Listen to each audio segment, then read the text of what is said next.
കുറച്ചും കൂടി ദിവസങ്ങൾ കഴിഞ്ഞാൽ ലോകം മുഴുവൻ ഒരു പന്തിന്റെ പിന്നാലെ ഓടാൻ പോവാണ്. വേൾഡ് കപ്പ് വരികയാണ്. ഒരു മാസം പിന്നെ അതിന്റെ ആഘോഷവും ആരവവുമാണ്. നാട്ടിലൊക്കെ വലിയ വലിയ ഫ്ലക്സുകൾ, കട്ടൗട്ടുകൾ, പല രാജ്യങ്ങൾക്ക് വേണ്ടിയിട്ടുള്ള ആർപ്പുളികൾ, അങ്ങാടിയിലെ തർക്കങ്ങൾ ഒക്കെ തുടങ്ങി കഴിഞ്ഞിട്ടുണ്ട്.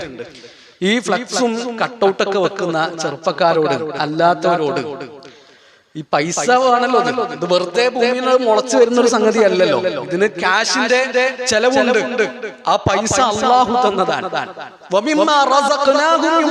ഞാൻ നിങ്ങൾക്ക് തന്നതിൽ നിന്ന് നിങ്ങൾ ചെലവഴിക്കുന്നു. അള്ളാഹു തന്നതാണ്. അള്ളാഹുവിന്റെ മുമ്പിൽ നമുക്ക് മറുപടി പറയാൻ പറ്റുമോ എന്നുള്ളത് നമ്മൾ ആലോചിക്കുക. അള്ളാഹു നാളെ ഒരു അടിമയോട് ചോദിക്കുന്ന കുറച്ച് ചോദ്യങ്ങളുണ്ട്. ആ ചോദ്യങ്ങൾ ചോദിക്കപ്പെടാതെ ഒരാളും ഉണ്ടാവില്ല. അവന്റെ സമ്പത്തിനെ പറ്റിയിട്ട്, മുതലിനെ പറ്റിയിട്ട് ചോദിക്കും.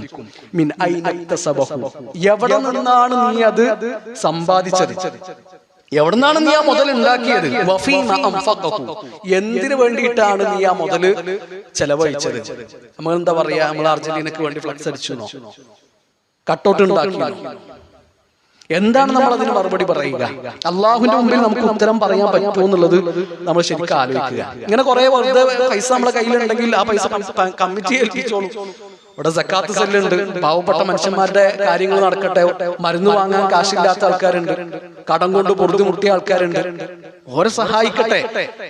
അപ്പൊ നമ്മുടെ പണം എന്തിനു വേണ്ടിയിട്ട് ചെലവഴിക്കുന്നു എന്നുള്ളത് നമ്മൾ നല്ലോണം ആലോചിക്കുക. ഫുട്ബോൾ എന്ന് പറഞ്ഞാൽ അതൊരു ലഹരിയായിട്ട്, അതൊരു പിരാന്തായിട്ട് മാറാൻ പറ്റൂല. നിസ്കാരമില്ല, നോമ്പുമില്ല, അങ്ങനത്തെ ഒരു ആവേശം ഫുട്ബോളിന്റെ പേരിൽ നമുക്ക് ഏതായാലും പറ്റൂല.